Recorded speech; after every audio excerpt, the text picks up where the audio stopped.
जय हिंद दोस्तों। आज हम पढ़ने जा रहे हैं एक नया चैप्टर जिसका नाम है कंपाउंड इंटरेस्ट यानी कि चक्रवृद्धि ब्याज। तो चक्रवृद्धि ब्याज और साधारण ब्याज में बहुत ज़्यादा सा डिफरेंस होता है। साधारण ब्याज क्या होता है, हमेशा मूलधन पर लिया जाता है, और चक्रवृद्धि ब्याज क्या होता है, ब्याज पर भी ब्याज लिया जाता है। इसको चक्रवृद्धि ब्याज कहते हैं। जितनी भी जो बैंकें होती हैं अगर आपको लोन देती हैं वो चक्रवृद्धि ब्याज पर पैसे लेती हैं। हाउस टैक्स होता है ना, या कोई भी टैक्स होता है, तो टैक्स पे जो ब्याज लगता है वो साधारण ब्याज नहीं लगता है, वो चक्रवृद्धि ब्याज लगता है, यानी ब्याज पर भी ब्याज लगता है। और आपका भी पैसा जो अकाउंट में पड़ा होता है, आपका भी पैसा जो अकाउंट में पड़ा होता है वो भी चक्रवृद्धि ब्याज, यानी कि दुनिया के सारे काम चक्रवृद्धि ब्याज से ही होते हैं, साधारण ब्याज से नहीं होते हैं। साधारण ब्याज गांव में चलता है। साधारण ब्याज गांव में चलता है, इसे 5% पैसे उधार दे देते हैं। तो 100 रुपये दे दिए, 100 रुपये 5 रुपये, 1000 रुपये 50 रुपये, तो 50 रुपये महीने हो गए। 2 महीने हो गए तो 100 रुपये ब्याज हो गया, 3 महीने हो गए तो 150 रुपये ब्याज हो गया, 4 महीने हो गए तो 200 रुपये ब्याज हो गया, 5% के हिसाब से। ये होता है साधारण ब्याज। लेकिन आज के ज़माने में सिर्फ और सिर्फ गांव में ही एक लोकल स्तर पे ही आपका जो ब्याज का काम होता है। बाकी कहीं भी चले जाओ, किसी भी मार्केट में चले जाओ, चाहे आपका शेयर मार्केट खरीद लो, शेयर बाजार में अपना पैसा लगा दो, कुछ भी कर लो आप, XYZ, सारा काम काय पे होता है, चक्रवृद्धि ब्याज। और चक्रवृद्धि ब्याज वास्तव में बहुत आसान है साधारण ब्याज की। चक्रवृद्धि ब्याज वास्तव में बहुत आसान है, कहाँ की अपेक्षा, साधारण ब्याज के। चक्रवृद्धि ब्याज में कुछ भी नहीं है। क्या है मैं आपको समझा रहा हूँ। जैसे मैंने आपको 100 रुपये दिए, कितने रुपये दिए, 100 रुपये, ये मैंने आपको उधार दिए, तो मैं ब्याज पहले साल कितने पे लूँगा, 100 रुपये पे ही लूँगा। कितने पे लूँगा, 100 रुपये पे लूँगा। और रेट थी 10%, 10% थी, रेट थी 10%, ठीक है। अच्छा, और मैं एक बात बताऊँ कि जो भी रेट होती है ना गाँव में, एक नॉर्मली बोल लो तो महीने चलती है, वरना सब ईयरली चलता है। बैंक का ब्याज क्या का होता है, मंथली होता है, नहीं ईयरली होता है। होम लोन पे जो चलता है सब ईयरली चलता है, कोई भी होता है सब क्या पे होता है, ईयरली। मंथली पे नहीं चलता, मंथली पे नहीं चलता। कहाँ चलता है, ईयरली। या EMI हो, EMI होती है तो अगर 2 महीने पे EMI तो 2 महीने पे ब्याज लगेगा, 3 महीने की EMI है तो 3 महीने ब्याज लगेगा। लेकिन बैंक का जो सारा काम होता है वो क्या होता है, ईयरली पे। क्या पे होता है, अगर मैं आया आपको 100 रुपये उधार दिए और 10% वार्षिक चक्रवृद्धि ब्याज की दर पर उधार दिए, तो पहले साल में आपने कितने रुपये उधार लिए मुझसे, 100, तो ब्याज कितने पे दोगे, 100 पे दोगे।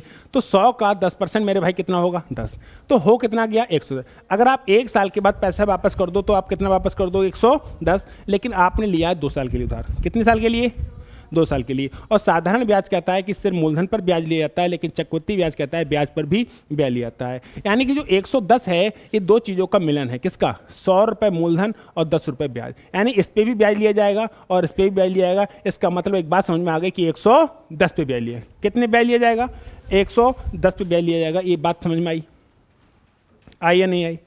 यानी कि अगर आपने 100 रुपये उधार लिए, कितने रुपये उधार लिए, तो 100 का 10% कितना हो गया, 10, तो कितना हो गया, 110। तो अगले साल अगर मैं ब्याज लूंगा तो 100 रुपये पर ब्याज नहीं लूंगा, मैं लूंगा 110 पे, 110 रुपये ब्याज लूंगा। और कितना परसेंट लूंगा, 10% ही चल रहा है, तो 110 का 10% कितना आ जाएगा, 11, और कितना हो जाएगा, 121। समझ में आया। अगर मैंने आपको 100 रुपये उधार दिए हैं और जो रेट रही है 20%, रेट कितनी रही है, 20%, तो मैं 20% वार्षिक लूंगा, नहीं लूंगा। तो 100 रुपये का 20% के हिसाब से 1 साल का ब्याज कितना आया, 20 रुपये। तो एक बात बताइए, मैं अगले साल 100 रुपये पे ब्याज लूँ कि 120 पे, क्योंकि 100 रुपये तो मूलधन, इस पर तो लूंगा ही लूंगा ब्याज, साथ में जो 20 रुपये ब्याज बनाए इस पर भी मैं ब्याज लूंगा, तभी तो उसको चक्रवृद्धि ब्याज कहूँगा। यानी कि 100 और 120 कितना हो गया, 120। और अगली बार मैं ब्याज लूंगा तो किस पे लूंगा, 120 पे लूंगा, और 20% रेट रही तो 20% के हिसाब से ले लूंगा, 12 दूनी 24, यानी कितना हो जाएगा, 144 हो जाएगा। ये पूरा प्रोसेस जो है मैं बता रहा हूँ कि जो तरीका, जो एरो वाला तरीका है ना, ये एरो वाला तरीका आपके 5 चैप्टर खत्म करता है। नंबर 1 जो चैप्टर खत्म करता है परसेंटेज। कौन से चैप्टर खत्म करता है, परसेंटेज। और इस चीज़ को मैंने परसेंटेज में बहुत अच्छे से बखूबी से समझाया है कि परसेंटेज अगर आपने चैप्टर पढ़ा है तो कोई दिक्कत होने वाली नहीं है, ठीक है। दूसरा जो बात करता है कि दूसरा जो चैप्टर पे काम करता है वो प्रॉफिट एंड लॉस पे काम करता है। तीसरा जो चैप्टर काम करता है वो डिस्काउंट पे काम करता है। कहाँ काम करता है, डिस्काउंट पे। चौथा जो काम करता है यही तरीका कंपाउंड इंटरेस्ट काम करता है, और 5वां जो सिंपल इंटरेस्ट पे काम करता है। ये 5 चैप्टर सिर्फ और सिर्फ इस एरो से हो जाते हैं, किसी भी सिंगल फार्मूला की आवश्यकता नहीं होती है। एक सिंगल फार्मूला नहीं है, ये 5 चैप्टर सिर्फ और सिर्फ एरो पे खत्म हो जाते हैं बिना किसी फार्मूले के। साधारण ब्याज का एक बहुत साधारण फार्मूला होता है, साधारण ब्याज बराबर मूलधन गुणे दर गुणे समय बटा 100। और चक्रवृद्धि ब्याज का एक बहुत ही बेसिक फार्मूला बराबर होता है, A बराबर P 1 + R/100 की पावर T होता है। ये तुच्छ सवाल भी, ये तुच्छ फार्मूले भी यूज नहीं करते हैं किसी सवाल को। साधारण ब्याज का एक सिंपल इंटरेस्ट का बहुत ही बेसिक फार्मूला होता है, मूलधन गुणे दर गुणे PRT, मूलधन गुणे दर गुणे समय बटा 100। ये फार्मूला भी यूज नहीं करते हैं। अब समझ रहे हो कि कितने सारे फार्मूले खत्म हो रहे हैं। बाकी दुनिया भर के बहुत फार्मूले होते हैं, सब खत्म हो जाएंगे, बिल्कुल कोई आपत्ति होने वाली नहीं है। कैसे कैसे खत्म करना है उस बात को हम देखेंगे मेरे भाई जरा सा, ठीक है। लेकिन ये चैप्टर आपने पीछे से पढ़ते हैं, परसेंटेज और प्रॉफिट लॉस पढ़ा है तो कंपाउंड इंटरेस्ट में कोई दिक्कत नहीं होगी। अब वो नहीं पढ़े हैं आपने तो थोड़ा सा समझने में प्रॉब्लम हो सकती है। फिलहाल कोशिश करेंगे कि समझ में आए अच्छे से। अगर आपने हमसे 100 रुपये उधार लिए, कितने रुपये उधार लिए? 100 रुपये उधार लिए हैं और रेट है 30%। रेट कितनी है? 30%। तो 100 का 30% कितना होगा? कितना हो गया? अब बताओ मैं ब्याज 100 पे लूँ कि 130 पे? अगर अगले साल की ब्याज 30% होगी तो 30% रेट लूँगा। तुम कहोगे ना पहले साल में 30% रेट लूँगा, अगले साल में 20% लूँगा। कितने परसेंट? तो 20% लगा दूंगा। तो 130 का 20% कितना आ जाएगा? 26। और 130 में 26 जोड़ देंगे कितना हो जाएगा? 156। इस साल आगे भी बढ़ सकती है, 3 भी हो सकती हैं, 4 भी हो सकती हैं, 5 भी हो सकती हैं, जैसी श्रद्धा किसकी? एग्जामिनर की। और अगर तुम्हारी श्रद्धा चलेगी है, श्रद्धा किसी की ना है श्रद्धा फ्रिज में पहुंच गई।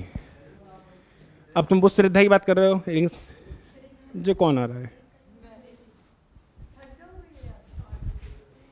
चलो कोई बात नहीं। 10,000 रुपये का मूलधन पहले वर्ष में 10% वार्षिक दर पर और दूसरे वर्ष में 12% वार्षिक दर पर 2 वर्षों का चक्रवृद्धि ब्याज जोड़कर कितना हो जाएगा? अमाउंट कितना था? 10,000। अमाउंट कितना था? पहले वर्ष में कितना परसेंट? पहले वर्ष में कितने परसेंट? 10%। तो 10,000 का 10% मेरे भाई कितना होगा? 1,000 होगा नहीं होगा? कैसे निकालते हैं इस बात को भी मैं आपको समझा देता हूँ। जैसे 100 का आप 15% बढ़ा दो। 100 का कितना परसेंट बढ़ा दो? 15% बढ़ा दो। कैसे निकालोगे? 100 गुणे 15 बटा 100 और डबल जीरो से डबल जीरो कट गया, कितना आया? 15 आया। तो 100 में 15 जोड़ देंगे कितना हो जाएगा? 115। लेकिन बात से एक बात है, मैं ईमानदार से बताना भाई, कि क्या मुझे ऐसा नहीं लग रहा है कि एक जब परसेंटेज का साइन हटता है तो नीचे 2 जीरो आते हैं, तो ऊपर के 2 जीरो अपने आप कम हो जाते हैं। तो इस बात को ध्यान रखना। अब यहाँ पर निकालना होता तो 1 2 3 4 और एक यहाँ पर 5 जीरो हैं, 2 तो कम हो जाएंगे तो कितने बचेंगे? 3 जीरो। तो डायरेक्ट ही 1,000 लिख सकते थे या नहीं लिख सकते थे? और नहीं ऐसे लिखना चाहो तो आप ऐसे भी सॉल्व कर सकते हो, ऐसे भी सॉल्व कर सकते हो, ठीक है। अब 10,000 में अगर 1,000 जोड़ोगे तो मेरे भाई कितना हो जाएगा? 11,000। और अगले साल की रेट कितनी है भाई? 12%। अगले साल की रेट कितनी है भाई? 12% रेट है। और 11,000 का 12 दो 3 जीरो हैं, 2 जीरो कट जाएंगे, कितना जीरो बचेगा? 1। और 12 11 132 यानी कि 1320। और 11,000 में 1320 जोड़ देंगे तो कितना हो जाएगा? 12,320। हो जाएगा नहीं हो जाएगा? पूछा क्या है कि दर से 2 वर्षों का चक्रवृद्धि ब्याज जोड़कर कितने रुपए हो जाए, यानी कि पहले साल का ब्याज और दूसरे साल का ब्याज ही तो जोड़ा है। ये क्या है? पहले साल का चक्रवृद्धि ब्याज है और ये क्या है? दूसरे साल का चक्रवृद्धि ब्याज है या नहीं? तो 1,000 और 1320 2320 हो जाता है। पेज को जरा खाली कर लो, 2320 हो जाता है। कोई दिक्कत है? या तो ऐसे निकाल लो या इन दोनों की, देखो ये क्या है? मूलधन। ये क्या है?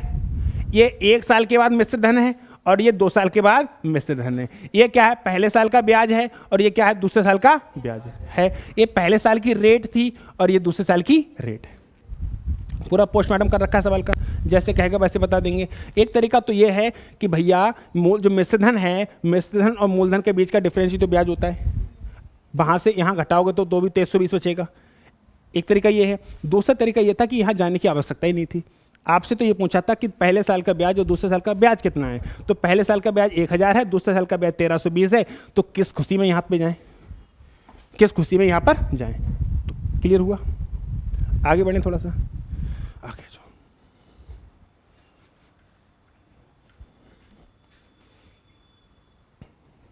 इसको देखो, कह रहा 250 रुपए की राशि पहले वर्ष में 4%। अमाउंट कितना था? 250।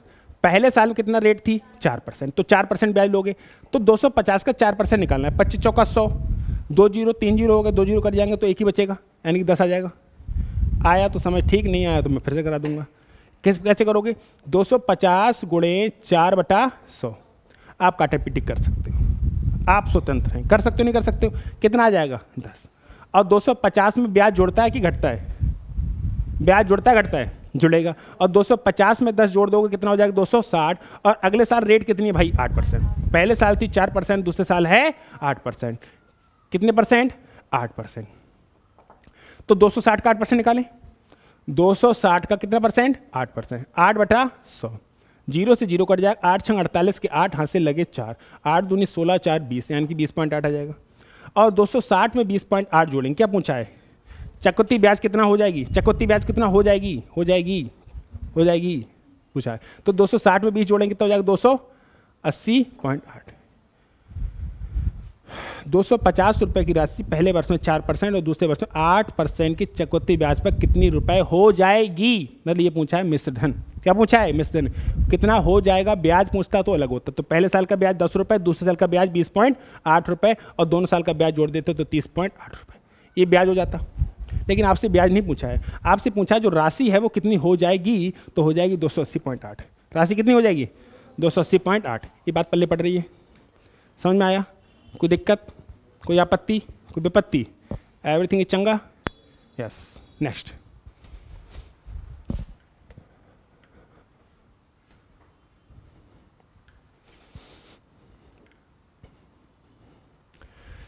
वार्षिक रूप से संयोजित किए जाने वाले चक्रवृद्धि ब्याज पर जिसमें पहले वर्ष की ब्याज दर 10% और दूसरे वर्ष की ब्याज 12% हो तो 10,000 रुपये। सेम सवाल है, पहले वाले सवाल की तरह सेम है, बस 10,000 रुपये पहले यहाँ लिखे थे, अब कहाँ लिख दिए नीचे।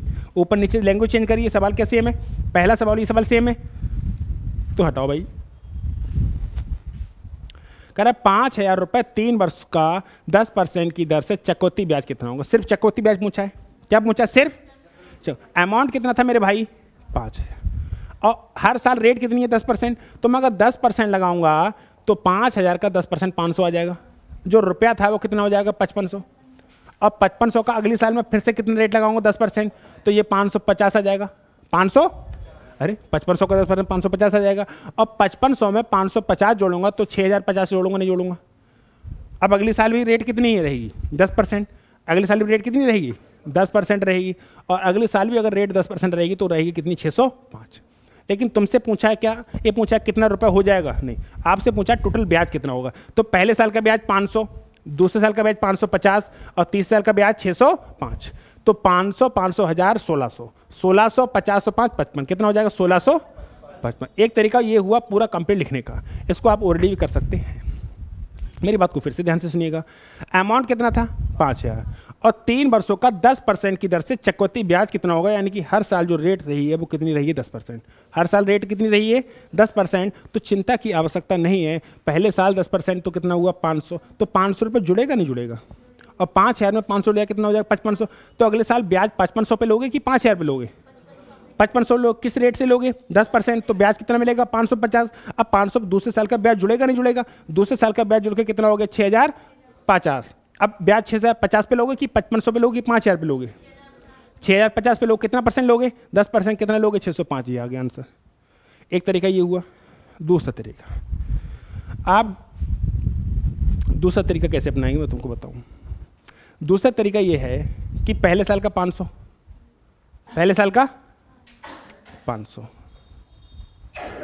दूसरे साल का भी 500 होगा, लेकिन 500 का 50 रुपये ज़्यादा हो जाएगा। नहीं आ समझ? चलो वो अगले तुम्हारे अप्लाई कर देंगे, पहली चीज़ को समझ लो, थोड़ा सा आगे बढ़ो।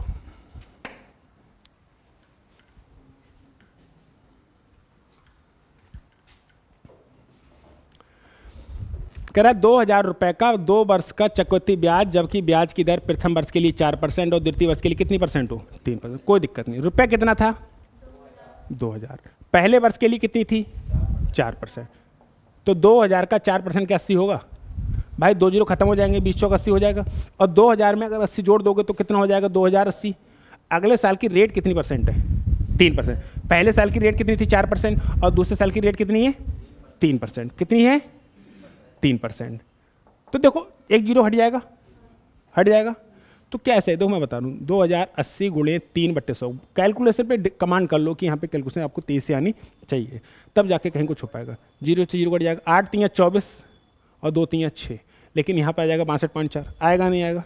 आएगा, ठीक है, तो पूछा क्या है, चक्रवृद्धि ब्याज प्रथम वर्ष के लिए इतनी, चक्रवृद्धि ब्याज कितना होगा ये तो पूछा है। तो पहले साल का ब्याज कितना 80 और दूसरे साल का ब्याज कितना है 62.4, तो इन दोनों को जोड़ दिया जाए तो कितना हो जाएगा 142.4। ये तो ब्याज, खाली ब्याज पूछा है, क्या पूछा है ब्याज, और पूछा होता है रुपया कितना हो जाएगा, तो 2080 में 62.4 और जोड़ देंगे।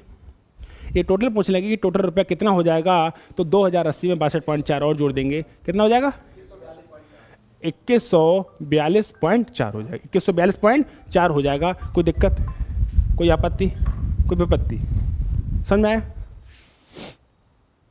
लेकिन आपसे क्या पूछा था ब्याज, तो पहले साल का ब्याज कितना 80 और दूसरे साल का ब्याज कितना 62.4, तो दोनों साल का ब्याज जोड़ दिया 142.4, आंसर आ गया। कौन सी आपत्ति है, मतलब इसकी आवाज़ ज़्यादा आ रही है क्या हवा की, बता नहीं रहे हो, इतना घूम जा तू, सही है, क्या है,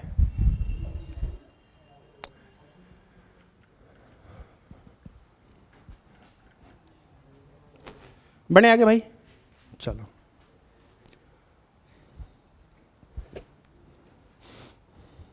कह रहा है 5% वार्षिक दर पर 25,000 रुपए का 2 वर्ष का चक्रवृद्धि ब्याज कितना होगा, ये पूछा है। अच्छा एक बात बताओ, मैंने तुमको एक बात बताई थी थोड़ी देर पहले, ये 100 रुपए है, अगर मैं 10% निकालूं तो कितना आएगा 10 रुपए, 100 का 10% कितना होगा 10, तो इसको अगर इसमें जोड़ दिया जाए तो कितना हो जाएगा 110, और अगले साल की भी रेट कितनी रहे मेरे भाई 10%, तो 110 का 10% कितना हो जाएगा 11, यानी कि पहले साल का ब्याज 10 रुपये है तो अगले साल का ब्याज कितना है 11 रुपये।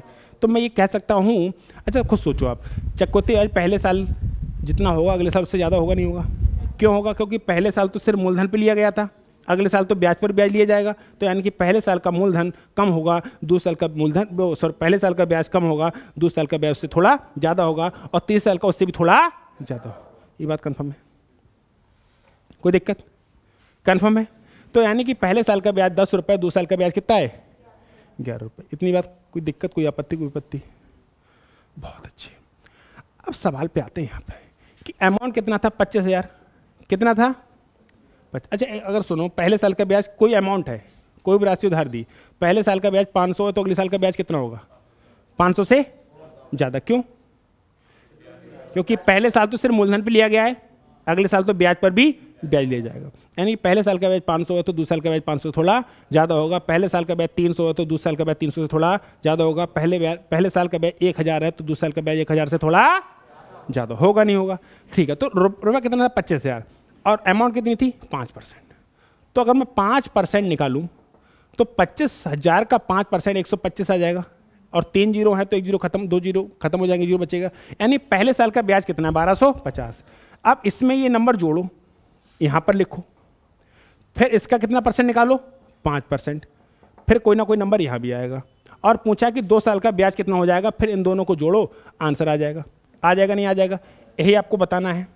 लेकिन मैं आपको एक बात कहना चाहता हूँ, बात यह है कि अगर पहले साल का ब्याज 1250 है तो दूसरे साल का ब्याज 1250 से थोड़ा ज़्यादा होगा या नहीं होगा, होगा, यानी कि अगर इन दोनों को जोड़ दिया जाए तो 1250 यानी कि जो भी ब्याज होगा 2500 से थोड़ा सा ज़्यादा होगा नहीं होगा। तो ये चीज़ ऑप्शन से भी देख सकते हैं और उसको सॉल्व भी कर सकते हैं, लेकिन सॉल्व करोगे तो आप नॉर्मल बन के रह जाओगे, अगर सॉल्व करोगे तो नॉर्मल बन के रह जाओगे, दिक्कत हो जाएगी। तो आपके लिए अगर सही कुछ करना है तो इतना सा काम करो, अमरपाल को हिला दो, समझ में आया?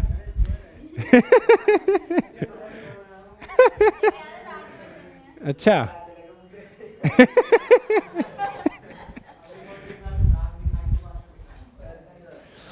कोई बात नहीं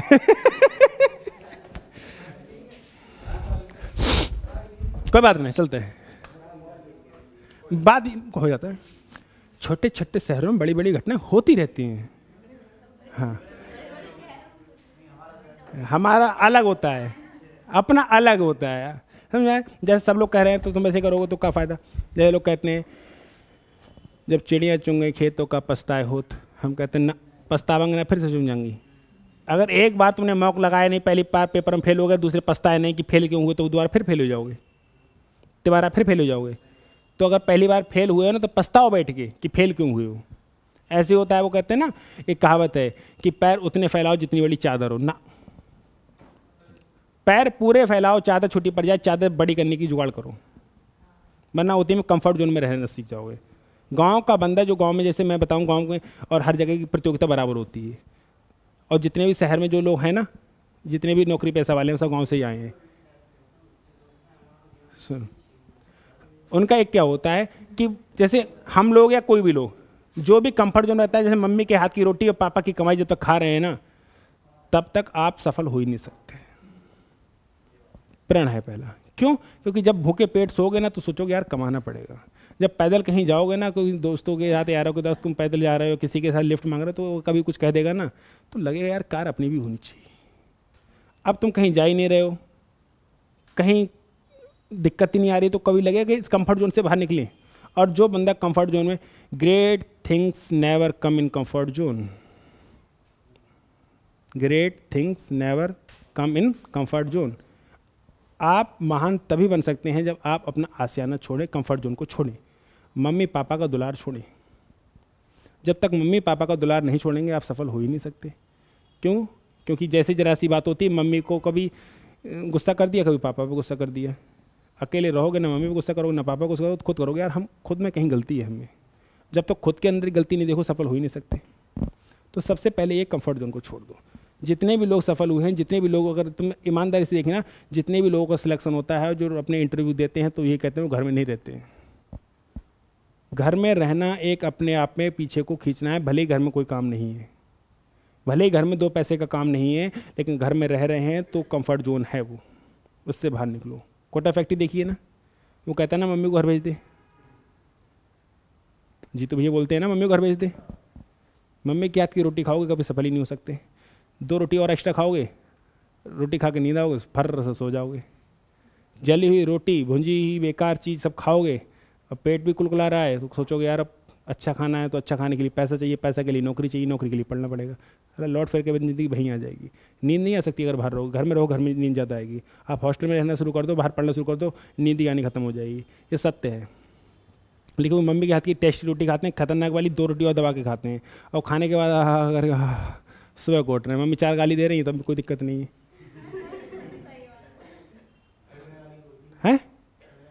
हाँ, तो मैं बता रहा हूँ कि चीज़ें जब तक तुम घर नहीं छोड़ोगे सफल नहीं हो सकती। जितने भी लोग, मैं अपनी बात नहीं कर रहा हूँ, जितने भी लोग, जितने भी लोग सफल हुए हैं, जितनी सफल होना कि नौकरी लेना एक सफल कहते हैं, सफलता मिलेगी, इसके बाद फिर से नया रण शुरू हो जाता है। ज़िंदगी में कोई कहीं पर रुकता थोड़ी है। अचीव हो गया, जैसे आपको स्कूटी चलानी नहीं आती है, जिसने आप स्कूटी चलाना सीखी, सफलता मिल गई। समझ में आया? आप हैंडल छोड़ के गाड़ी चलाना शुरू कर दी तो आपको ये सफलता ही भी मिल गई। सफलता ही तो, लेकिन दूसरी चाहत होगी, चाहत खत्म थोड़ी हो जाएगी। समझ में आया? तो भाई साहब हम ये कह रहे हैं कि पहले साल का ब्याज कितना है 1250, और दूसरे साल का ब्याज कितना होगा 1250 से थोड़ा, दोनों साल का ब्याज कितना हो गया 2500 थोड़ा ज़्यादा। क्या ऐसे भी सोच सकते हैं? और एक तरीका ये था कि 25,000 लिखें, यहाँ 12,250, 1,250 यानी कि 26,250, फिर 5% निकालें, फिर सॉल्व करें। ये भी तरीका था, लेकिन मज़ा किस में आएगा? ऐसे सोचें। देखो 2500 से थोड़ा ज़्यादा कहाँ पर है ब्याज? ऑप्शन दिखाओ मोहित बाबू। क्या 2500 हो सकता है? 2500 से कम हो सकता है? चचा 12,500 थोड़ा ज़्यादा होगा। पहले साल का ब्याज 1250 है, तो दूसरे साल का ब्याज 1250 थोड़ा ज़्यादा होगा। 1250 1250 यानी कि 2500 थोड़ा ज़्यादा हो। एक ही ऑप्शन है, तो इस ऑप्शन का करेक्ट होना इसकी मजबूरी। अदरवाइज तुम 25,000 में 1,250, 26,250 लिखते और 26,250 लिख के फिर 5% लगाते, फिर जो नंबर आते फिर जोड़ते, तब तक तुम्हारे कंडे काले हो चुके थे। ये बात होती है सिलेक्शन लेना और ना सिलेक्शन लेना। हर कोई कहता है सिलेक्शन ऐसे सॉल्व कर लो, नहीं होगा सिलेक्शन, नहीं होगा, लिख के रख लो। बहुत तेज चल रही दुनिया, आगे बढ़ो। अगला सवाल, 3 वर्ष के 10% की 3 वर्ष के लिए 10% वार्षिक दर पर 1,000 रुपये का चक्रवृद्धि ब्याज क्या होगा? रुपये कितना है? 1,000 रुपये कितना है? 3 साल है और हर साल रेट कितनी है? 10%। तो 1,000 का अगर मैं 10% निकालूंगा तो 100 आएगा। कितना हो जाएगा? 1100। अगले साल का फिर से कितना परसेंट भाई? 10% कितना आएगा? 110। कितना हो जाएगा? 1210। और फिर से अगले साल कितने परसेंट? 10%। कितना आ जाएगा? 121। क्या आपसे ब्याज पूछा है ना, तो वहाँ पे लिखने की आवश्यकता है जा जा और जा, इनको जोड़ दो। तो 100, 210, 331, ब्याज कितना हो गया 300 का। ये पूछे कितना रुपया हो जाएगा, यानी मिश्रण कितना हो जाएगा, तो 1331, क्योंकि 1210 में 121 जोड़ के 1331। ये वाली बात समझ में आई। और ये पूरा कॉन्सेप्ट परसेंटेज पे ही आधारित है। कंपाउंड इंटरेस्ट जैसी फीलिंग नहीं आ रही होंगी, आ रही हो तो बोलो। पूरा चैप्टर खत्म हो जाएगा, कंपाउंड इंटरेस्ट की फीलिंग नहीं आएंगी। फीलिंग क्या की आएंगी, सिर्फ परसेंटेज की। परसेंटेज की फीलिंग से ही 5 चैप्टर खत्म हो जाते हैं। समझ में आया? क्या लग रहा है कि हम कंपाउंड इंटरेस्ट जैसा कोई चैप्टर पढ़ रहे हैं? नहीं लग रहा है। आगे बढ़ो।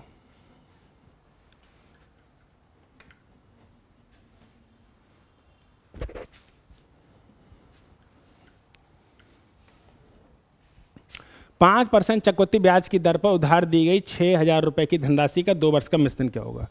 भाई साहब रुपया कितना है? 6,000 रुपया कितना है? मिश्रण पूछा है ना, और रेट कितनी है 5%, तो 5% लगाओ। अगर मैं यहाँ से 5% लगा दूँ, 2 जीरो खत्म, 1 जीरो बचेगा, और 6 पंजे 30, 300 हो जाएगा। तो 6,000 में 300 जोड़ेंगे तो कितना हो जाएगा 6300। लेकिन 1 साल का ब्याज जोड़ना था कि 2 साल का? 2 साल का। तो अगले साल और बढ़ जाओ, कितने % बढ़ जाओ 5%। तो दोनों जीरो खत्म, 6 पंजे 30, तो 3 पंजे 15, यानी कि 315। और पूछा कि मिश्र धन कितना हो जाएगा? 6300 में 315 जोड़ देंगे तो 6615। दिस इज द मिश्र धन आफ्टर 2 ईयर्स। 2 साल के बाद मिश्र धन 6615 हो जाएगा। पहले साल का ब्याज कितना है 300, और दूसरे साल का ब्याज कितना है 315। और ये पूछे पहले साल और दूसरे साल के ब्याज का अंतर कितना है, तो 15। अरे पहले साल का ब्याज 300, दूसरे साल का ब्याज 300, तो पहले साल और दूसरे साल के ब्याज का अंतर कितना है? कुछ भी पूछ सकता है, डजंट मैटर, फर्क नहीं पड़ता। सही है? हाँ, जीरो वाले कॉन्सेप्ट से ही हो जाएगा, लेकिन अभी जीरो वाला कॉन्सेप्ट नहीं करा रहे हैं, पूरा करा रहे हैं ना। तरीके तो बहुत हैं। चलो आगे बढ़ो।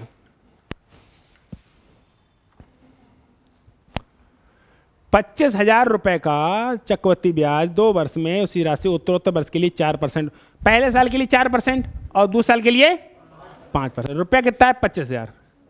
रुपया कितना है मेरे भाई 25,000। पहले साल की रेट कितनी है 4%। देखो 1 2 3 जीरो, 2 जीरो कट जाएंगे, कितने बचेंगे 2, 1 ही बचेगा। अरे जीरो कितने 1 2 3, 2 कट जाएंगे परसेंटेज से, कितना बचेगा 1, और 25 चौका 100, 1000। तो 25,000 में 1000 जुड़ेगा हटेगा? ब्याज जुड़ता है, हमें भी पता है। कितना हो गया 26,000। और अगले साल की रेट कितनी है भाई साहब 5%। तो फिर 3 जीरो हैं, 2 जीरो कट जाएंगे, कितना जीरो बचा 1, और 26 पंजे 130। अब 26,000 में 1300 जुड़ेंगे तो 27,300। ये वाली बात समझ में आई? 27,300। तो कितने रुपए हो जाएगा 27,300 हो जाएगा। कितना हो जाएगा 27,300। कोई दिक्कत, कोई आपत्ति? 25,000 था, पहले साल रेट कितनी थी 4%, ब्याज कितना हो गया 1,000, रुपया हो गया 26,000। अगले साल की रेट कितनी थी 5%, 26,000 का 5% निकालेंगे, रुपया ब्याज हो गया 1,300, तो 1,300 रुपये और जुड़ जाएगा, तो कितना हो गया 27,300। ये है मूलधन, ये है पहले साल का ब्याज, ये है 1 साल के बाद मिश्र धन, ये है दूसरे साल का ब्याज, और ये है 2 साल के बाद मिश्र धन। इतनी बात समझ आई? बहुत अच्छी। चलो आगे फिर।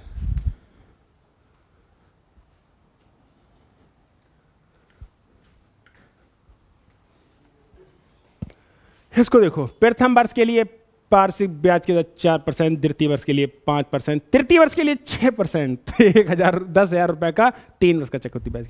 भाई साहब फार्मूले खत्म हो गए तुम्हारे। अगर तुम फार्मूले से करोगे तो पता है फार्मूला होता है A = P1 + R/100। वहाँ पे पता है कब लगता है? जब रेट एक जैसी हो, या तो हर साल बदल रही है। वो फार्मूला कब लगता है? जब हर साल रेट कैसी हो सेम। अब इसमें तो नहीं लगेगी, वो निपट जाओगे तुम। हम बताना कैसे बचाओगे। रुपया कितना है 10,000। रुपया कितना है? पहले साल की रेट कितनी है 4%, तो 10,000 है, 2 जीरो कट जाएंगे, 400 बचेगा। तो 10,000 में अगर 400 जोड़ देंगे तो 10,400। अगले साल की रेट कितनी है 5%। अगले साल रेट कितनी है 5%। अगले साल रेट कितनी है मेरे भाई 5%। और 10,400 का 5%, 2 जीरो खत्म हो जाएंगे, और 5 चौक 20, और 5 एकम 5, 520 हो जाएगा। और 10,400 में 500 जोड़ोगे तो 10,920। और भाई साहब अगले साल की रेट कितनी है 6, तो 6% बढ़ा दो, कोई दिक्कत थोड़ी, जितने कहा उतनी बढ़ा दो। अगले साल रेट कितनी है भाई साहब 6%। 0 1 है, खत्म हो जाएगा, 1 पॉइंट लगना है। 6 दूनी 12 के 2, हासिल लगा 1, 6 नेम 54 55 के 5, हासिल लगे 5, 55 तो पूरे हो जाएंगे 6 कम 6, ये आएगा। पॉइंट कहाँ लग जाएगा? यहाँ पर लग जाएगा। पूछा क्या तुमसे? ब्याज। क्या पूछा है? ब्याज। तो ये सब ब्याज ही तो है, अरे ये तो ब्याज ही तो है सब। तो 400, 500, 900, 600, 1500 और 55 और 20 75, यानी 1575.2। This is the answer, 1575.2। अब बताओ कोई फार्मूला लगा? तो एक फार्मूला होता है A बराबर P 1 + R/100। क्या यहाँ पे लग सकता है? 3 बार लगाओ फार्मूला, तब कहाँ जाकर आंसर आएगा। और ये चीज़ दिमाग में आ गई तो बहुत अच्छे रहोगे। ये एरो वाला कॉन्सेप्ट है। अगर ये मैं बता रहा हूँ, मैं तो इसी से करता हूँ। मैं अपने पेपर देता हूँ, मैं इसी कॉन्सेप्ट लगाता हूँ, मेरे सवाल टूट जाते हैं। एक का सवाल टफ पड़ता है तो वो सबके लिए पड़ता है। बाकी मोस्टली सवाल में, बहुत सारे सवाल में ओरली कर देता हूँ ऐसे ही, क्योंकि ये सोच विकसित हो गई है ओरली वाली। अगर आप इस कॉन्सेप्ट से नहीं करोगे, दूसरे कॉन्सेप्ट जैसे फ्रैक्शन लगा लो, तो आपकी ओरली वाली कॉन्सेप्ट, ओरली सोच विकसित नहीं हो सकती। इस वाली कॉन्सेप्ट से सोच विकसित हो जाती है, यानी कि आप ओरली सवाल को कर सकते हैं। यानी कि 4-5 सवाल ओरली तोड़ दो बस। 2-3 घंटा से थोड़ी जीतनी है। 1 घंटा को तो पेपर है, तो कब 2 घंटा जीतने हैं, 3 घंटा जीतने हैं, 1 मिनट 2 मिनट बस मैक्सिमम। मैं 1 मिनट बहुत है, 1 मिनट तो मैं बहुत कह रहा हूँ। 30 सेकंड भी अगर आपके पास एक्स्ट्रा बचे, एक क्वेश्चन में लग जाए तो आपका सिलेक्शन हो जाएगा। 30 सेकंड बचा लिए ना अपने पूरे पेपर में, तो आपका सिलेक्शन हो जाएगा। 30 सेकंड ओनली। कुछ लोग कहते हैं यार ज़्यादा टूटेगा, भाई 2-3 सवाल टूट जाए काम हो जाएगा आपका। 2-3 सवाल टूट जाए काम हो जाएगा। और इस कॉन्सेप्ट से टूटते हैं क्योंकि मैंने काम किया है, आपके सामने प्रत्यक्ष हूँ। काम नहीं किया होता कॉन्सेप्ट ने तो मैं बताता, मैं पढ़ाते ही क्यों तुमको। तो मैंने खुद भी सिलेक्शन इसी आधार पे लिया है। कोई पेपर में देता हूँ, मैं सॉल्व नहीं करता, सॉल्व करता हूँ। जो किसी से सॉल्व नहीं होता वो हमसे भी सॉल्व नहीं होता, तो उसमें हम लिख लेते हैं, पेन चला लेते हैं, गुणा भाग कर लेते हैं। और जो बहुत से लोग होते हैं वो लिख के करते हैं, हम ओरली कर देते हैं। और ज़्यादा सवाल का अंतर थोड़ी होता है, 4-5 सवाल तोड़ दो पूरे पेपर में, खाली 4। और पता है इतिहास भूगोल में तुम आगे भाग ही नहीं सकते, वो तो टिक ही मानना है। आ रहा है या तो ठीक है, नहीं आ रहा तो नहीं आ रहा है। समय कहाँ बचा सकते हो? मैथ्स और रीजनिंग में, मैथ्स और रीजनिंग में। हाँ, और 50% ढंग से ओरली हो जाए। कुछ क्वेश्चन होते नहीं होते, कुछ क्वेश्चन कतई ना होंगे, पेनों से ना होंगे। कुछ क्वेश्चन ऐसे होते हैं कि होते ही नहीं है, समझ में नहीं आते हैं, कोई बात नहीं, लेकिन वो सबके लिए है ना। अब पता लगे आसान क्वेश्चन, पता है सिलेक्शन कहाँ पे छूटते? टफ क्वेश्चन में समय लगाया तो तुमने नहीं लगाया, सबने लगाया। आसान क्वेश्चन में समय लगाया, सिलेक्शन वहाँ से बाहर होते हो। अगर आप आसान क्वेश्चन में समय लगा रहे हो तो आप वहाँ से बाहर होते हो। You got it? अगला सवाल,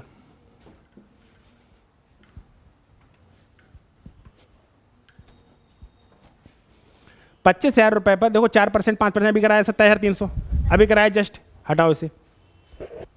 ₹6,000 का 10% वार्षिक दर से 1.5 वर्ष का चक्रवृद्धि ब्याज कितना होगा? सुनो, 1.5 वर्ष का मतलब क्या है? जैसे मैं आपसे कहूँ कि मैं 10% वार्षिक लूंगा, कितना लूंगा? 10%। तो 1 साल का ब्याज कितना परसेंट लूंगा? 10%। कितने परसेंट लूंगा? 10%। मैं कहूँ यार तुम हिसाब करो सालाना, तो छमाही, तुम 10% छमाही दोगे। तुम कहोगे जब टाइम आधो कर रहे हो तो रेटो आधी करो। 10% सालाना है और छमाही लोगे तो 5% कर लो। अगर मैं 20% सालाना दिया तो मैं ब्याज कितना दिया? 20% सालाना। फिर मैं कह रहा हूँ कि भैया यार ऐसा करो, हिसाब हर छमाही कर लो, हर छमाही कर लो, तो 20% छमाही दे देगा तो साल में तो 40% पहुँच जाओगे। तो जब टाइम आधा कर रहे हो तो रेटो आधी करो। अब क्वार्टर क्या होता है? बोतल हाफ क्वार्टर, बोतल हाफ क्वार्टर। बोतल का मतलब सालाना, हाफ का मतलब छमाही और क्वार्टर का मतलब तिमाही। बोतल हाफ और क्वार्टर। मुझे समझ में आ रहा है आपके बोतल हाफ क्वार्टर कहाँ जा रहा है दिमाग आपका? कोई बात नहीं, जाने दो, कोई बात नहीं, जाने दो। चीज़ें वही होती हैं, बोतल पूरी होती है, हाफ उससे ज़्यादा होता है, क्वार्टर उससे भी आधा होता है। अगर 20% ईयरली ब्याज दिया है, 20% ईयरली है, तो अगर मैं हाफ ईयरली करूँ तो कितना परसेंट हो जाएगा? 10%। और मैं क्वार्टरली करूँ तो कितना परसेंट हो जाएगा? 5%।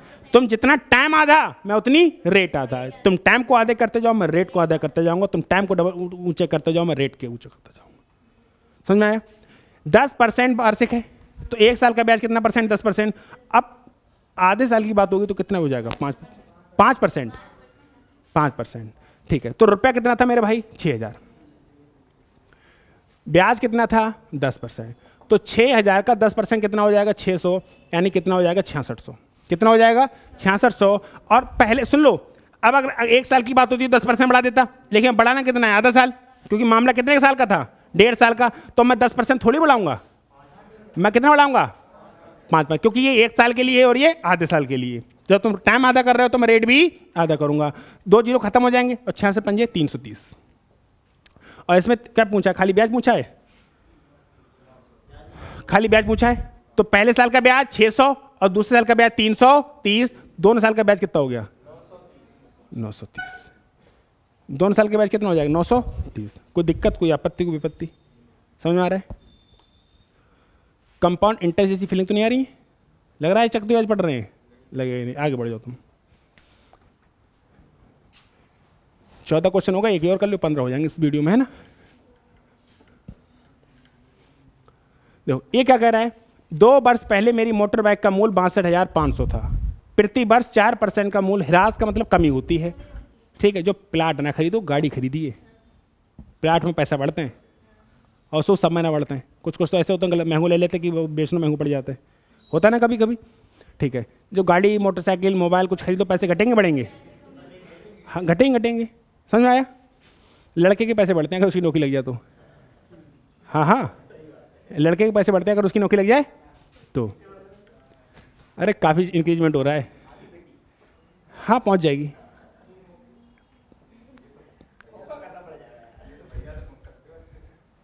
नहीं, आधी पेटी पहुंच जाएगा। 62,500। तो 4% का ह्रास होता है, 4% का ह्रास। तो पहले साल भी 4% होगा, 4%। यही है, करो।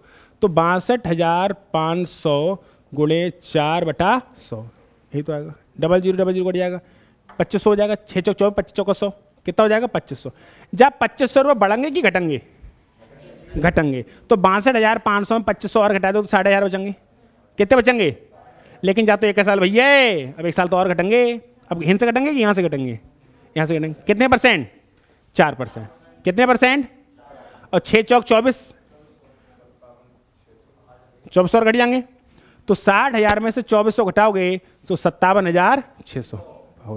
अगर जो वस्तु थी 62,500 की, कितने की थी? 62,500 की, 4% घटाया 2500 घट गया, कितना बचा? 60,000। फिर 4% घटाया 2400, फिर घटाया, कितना बचा? 57,600। तो फाइनली उसकी कीमत कितनी बची? 57,600। कोई दिक्कत, कोई आपत्ति, कोई विपत्ति? समझ में आ रहा है? सही है, तो मिलेंगे नेक्स्ट क्लास में। सही है, स्वस्थ रहेगा, मस्त रहेगा और पढ़ाई करने में व्यस्त रहेगा।